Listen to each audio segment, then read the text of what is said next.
that it is the function of the Qur'an to sit in judgment over the hadith. Only the Qur'an is absolutely authentic, and no hadith has that status. And so I have given you today,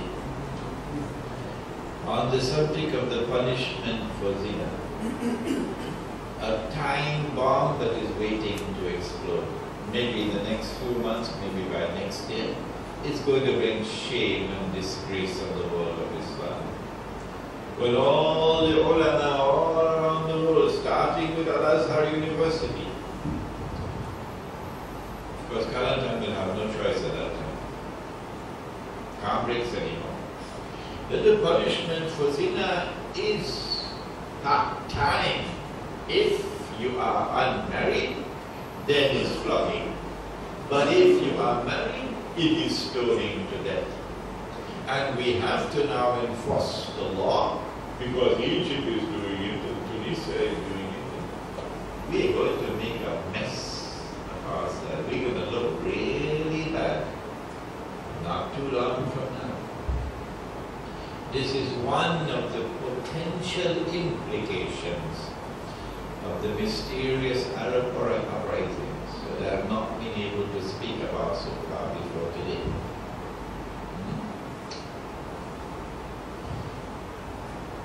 The subject goes on even more embarrassing than what I've so far expressed to you. It's even more embarrassing.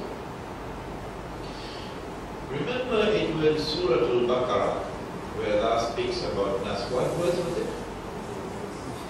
Huh? 106, mashallah, you're not sleeping, good. 106, Surah Al-Baqarah. مَا نَنْسَخْ مِنْ آيَةٍ أَوْ نُنْسِهَا نَأْتِ بِخَيْرٍ مِنْهَا أَوْ مِثْلِهَا. We do not cause any ayah to be cancelled or abrogated, but that we replace it. No, sorry. We do not cause any ayah to be cancelled and abrogated or forgotten. But that we replace it with that which is similar or better.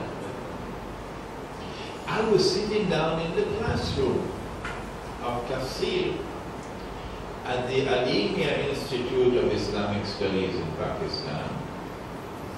I must have been about 23 years of age at that time. And in the classroom, sometimes we used to fall asleep in the classroom. I admit that. But what happened that day caused me to wake up from my sleep. The teacher said that there used to be a verse of the Qur'an here, Surah An-Nur, and it's no longer in the Qur'an. So I said to myself under my breath, I couldn't say, Lord, what nonsense is this I'm hearing? When you're 23 years of age, you could say that. What nonsense is this I'm hearing? That there used to be a verse of the Qur'an here, is no longer there. When the class was over, I didn't sleep for the rest of the class. When the class was over, I left. I went straight to the office of Maulana Dr. Fadl Rahman Ansari. And I said to him, Maulana, I just heard this in the classroom. Of course, you can't tell them, Maulana, what nonsense is this? Maulana, what is this? He then turned to me and said to me, son, they are wrong. They are wrong. No verse of the Qur'an has been cancelled, abrogated, or forgotten. He said cancellation and abrogation applied to revelation which came before the Qur'an. We gave you 3 examples so far. 3. And then my heart rested when I heard what he said. But then as a good student, I pursued the subject, and I found that he was almost alone on the subject. Excuse me. Everybody deferred to him. You could hardly find any scholar of Islam who would say the same thing that he said. 99% of the ulama hold the view that there was internal nasakh in the Qur'an. That some verses cancel other verses.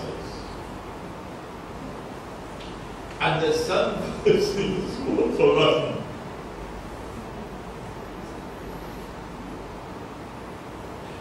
And there were many different lists that were compiled.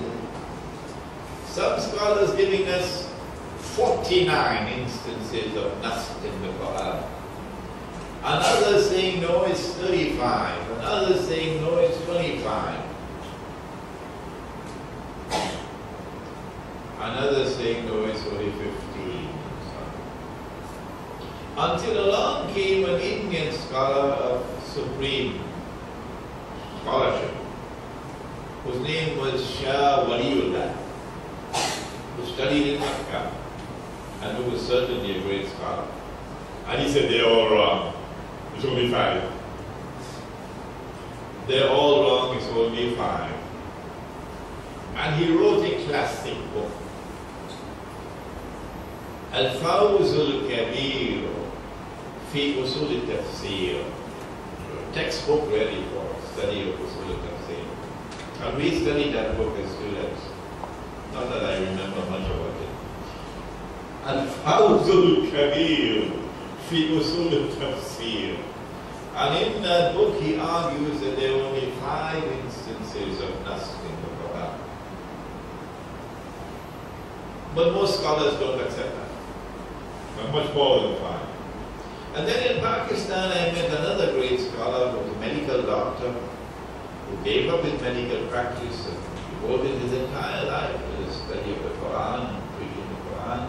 Dr. Israr Ahmad, he passed away recently, may Allah have mercy on his soul and grant him Jannah. Ameen. And Dr. Israr Ahmad said to me that if I work on it, I can make it 3. I can make it 3. And here Dr. Ansari saying, none. None. The amazing thing is that Dr. Ansari is correct. If any verse of the Quran is cancelled, or abrogated, or forgotten, then he who was sent to teach us the Quran, he is the one who is responsible for informing us. Not Tom, or Dick, or Harry, or Ahmad, or Sulaiman, but Muhammad sallallahu alayhi wa sallam. His responsibility, it is his responsibility to inform us that this verse of the Quran is cancelled or abrogated. Did he do that? No. There is not a single hadith, not one, which supports the view that any verse of the Quran was abrogated or cancelled. I have found very few scholars to hold this view of Dr. Ansari. One of them used to be the rector of UIA some years ago. His name was Dr. Abdul Hamid Al-Sulaiman, Saudi scholar.